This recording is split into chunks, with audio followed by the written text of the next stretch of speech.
When you buy furniture from Wayfair, you're not just getting furniture, you're setting your home up for a lifetime of memories.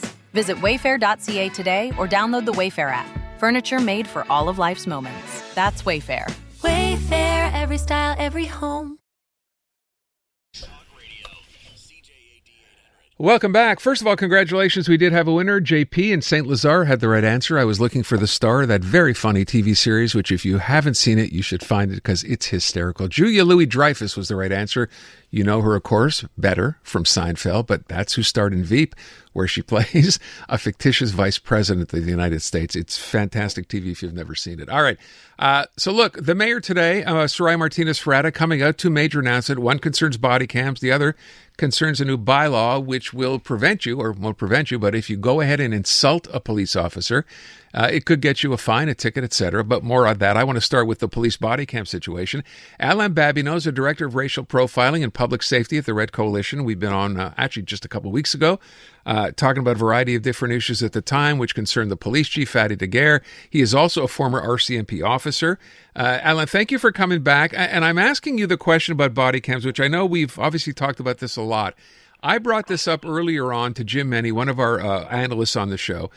And he basically gave me the impression that despite Soraya Martinez-Ferrada saying today, we're not going to wait any longer for the provincial government to give us the green light on this, we're going to move ahead. He doesn't think this is going to happen. Listen to this.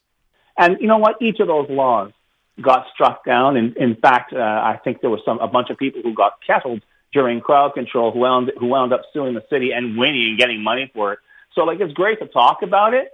But I really think there might be some constitutional lawyers out there who are already rubbing their hands with glee in anticipation of perhaps cutting this proposed bylaw to ribbons. Okay, so that's him talking about the bylaw, not about the body cams. But he did go on to say that he doesn't think, this is all talk, no action, just as it's been up until now, right? Pilot projects, we're going to do it. Today, she announced, the mayor, 3,500 police officers will get them. What do you make of this, and do you think it's going to happen? Well, thank you for having me again, Aaron. I appreciate it very much. Well, first of all, I think you should applaud the mayor for her, taking the bull by the horn and making this kind of commitment. However, I just don't see realistically, 3,500 body cameras being deployed to SPVM officers within a year for a couple of reasons. Number one, you can't just give them cameras and tell them to go and be merry. I mean, you need proper process in place. You need proper procedure. You need some type of first of all, you need a privacy impact assessment done. Okay, you need to get the proper you review the policy to make sure that it doesn't affect privacy. That's number one. Number two, you would need some type of consultation with the public and experts, both from a technological standpoint, but also from a legal standpoint. And lastly, to go ahead without the province approval is all fine and dandy. I think there's a police service out in Ketchivik, if I'm not mistaken, that has body cameras, and clearly they haven't waited on the province to move forward with this. But Montreal is a little bigger than Ketchivik, and they would have to have a very robust data management system and protocol in place prior to the deployment of those cameras. So yeah, I don't see anything within at least a year and a half, maybe 2 years. I was just going to ask, as you said that, Ali, and people will point to this. Body cams are not new. They have been in use by, at least in the U.S. I can't speak for the rest, of Europe, for example, but it's been more than 20 years that they've been rolled out. The technology is there. That kind of stuff that was an issue back then is not an issue now. So why would we think they would have to go through all these hoops just for Montreal to be able to get on board? Yeah, well, it's not so much hoops. It's a matter of, first of all, there was a pilot project here in 2019, which basically it was, revealed that the mayor Plown said it was too much money. Okay, that's fair. And of course, there was also the issue of the fraternity that felt that this would be hampering their operations. All right, well, that's their opinion. But of course, in 2020, following the George Floyd murder, Mayor Plum did an about turn and decided that there was enough money somewhere on the tune of $18 million, I think, for the deployment of body cameras over, and then she named very quickly, she said at the time, very quickly, within a year and a half. Well, that never transpired, right. and you know the rest of the story. But while it's not, and by the way, the technology has changed considerably since the pilot project in 2019 to a whole exactly, kind of thing would have to be because privacy was a concern then too, right? They weren't sure where the data was going. They came up with a whole bunch of reasons for why they weren't going to do it. Exactly. And so you need that kind of privacy impact assessment conducted, because what has happened elsewhere in Canada, where Edmonton particularly is a good example not to follow, where they deployed cameras and then they sneakily introduce facial recognition AI capabilities to those cameras without any kind of approval of any problem. It was a freebie by I can't remember the company, Arian, I think is the company, and Edmonton jumped on this, didn't consult with anyone, and went forward and deployed AI facial recognition capability, which has proven to be racially biased against people of color. So if I ask you at the end of the day after this announcement today, you're saying you can't see this happening in a year, but do you see this as at least a step in the like a legitimate step in the right direction? Okay. Yeah. It's a good step in my opinion. I think, make no mistake, it's not going to resolve the issue of racial profiling and police misbehavior and any of that stuff. But it's going to give folks that have been mistreated a leg to stand on when they take their case forward to either the police ethics or the civil court. And also, it's going to protect police officers against those that may fabricate such nefarious encounters. And they do exist. They're out there.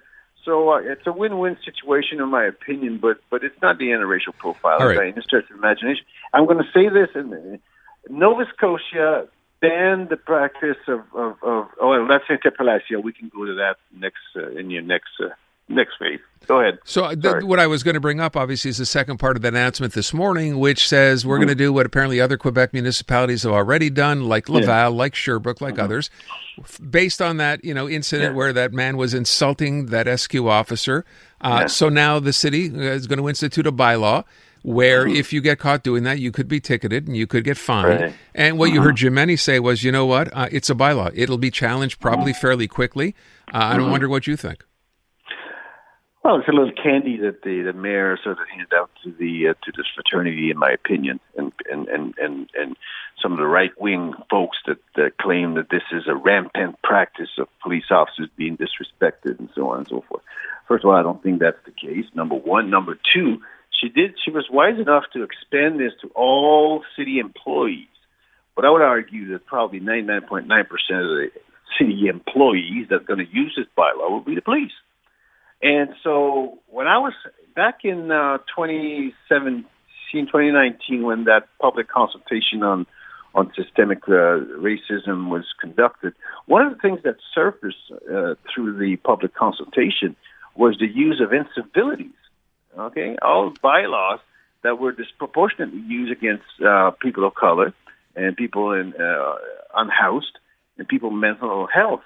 And when I was appointed as the so-called expert on racial profiling and social profiling for the city of Montreal through the defunct, well, I think it's still there, the Anti-Racist Bureau of Anti-Racism. Okay. One of my tasks was to work with the city of Montreal on those bylaws to make sure that they were, we changed the way in which they were being deployed and eliminate some of them if we had to. Well, the city had not the city, but the SPVM had no intention to remove any of those things whatsoever, and that whole big project, that whole recommendation went down by the wayside. So adding another tool to the police arsenal to saddle folks with incivilities. That's swearing and that's incivility. To me, it's ridiculous. Okay. It's ridiculous. Not only is it ridiculous, but as one of your guests mentioned, it's not going to stand up in court. It's been thrown out in court, and I can't remember the exact case, but it's been deemed to be unconstitutional. So I don't know. I mean, so don't be surprised if, in other words, don't be surprised if and when it's challenged, because it likely will be. Well, I mean, it could be challenged, and one of the things that we do at the Red Coalition, and we want to make this known to the public, is under Article 5 or Section 5 of the Code of Ethics and the Police Ethics, and I'm going to read it to you real quick. Police officer must not use obscene, blasphemous, abusive languages. They cannot make derogatory remarks or acts based on race, sex, religion, age, or background, and also they cannot be disrespectful or impolite to any person. So we encourage the public that feel that they've been, that police officers have violated the Section 5 of the Police Ethics to contact the Red Coalition, and we'll help them file the appropriate complaint through the Police Ethics. We're going to have what's good for the goose is good for the gander. Understood. Okay. Alain, I got to leave it at that. I thank you. Appreciate your time as always. Have a good weekend. Thank you, Aaron. Take good care. The newest tracks. Let's go. New music. And the next big thing. Always on the new music first. Your first place to hear it all. 'Cause you gon' like it, love it, wanna play it twice. Playing now. iHeart New Music. Your digital station for brand new drops, fresh finds, and tomorrow's bangers. I think we need something new. Discover iHeart New Music. Always fresh, always first. Stream now on the free iHeartRadio app.